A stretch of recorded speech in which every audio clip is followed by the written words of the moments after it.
بص يا دكتور، انا عامل دايت وقاطع نشويات وبتحرك وبمشي وبرضه وزني ثابت ومش راضي ينزل في الوزن.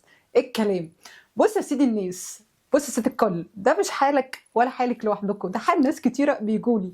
والفكره المشكله لا فيكي ولا فيه ولا في جسمك، والله المشكله اللي انت مش فاهم الجسم بيشتغل ازاي.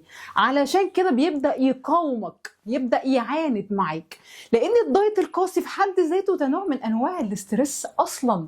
فبالتالي الكورتيزول العالي ده بيعلي قصاده الناحيه التانيه انسولين، وطبعا انسولين لما بيعلى فبالتالي بروح اخزن دهون، فبالتالي حرقي بيقل.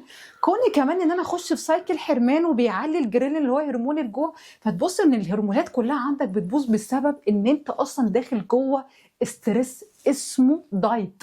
الفكره بقى ان انا اتعلم افهم جسمي واتعلم انواع الدايتات وازاي اكل بوعي، وفي نفس الوقت من غير حرمان، وفي نفس الوقت ما نعليش سكر الدم.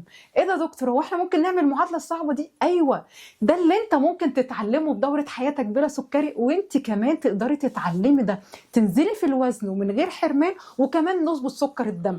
لو انت عايزه تكوني موجوده معانا، ولو انت عايز تبقى موجود معانا، دي فرصتكم ان انتوا تكونوا موجودين معانا في دوره حياتك بلا سكري.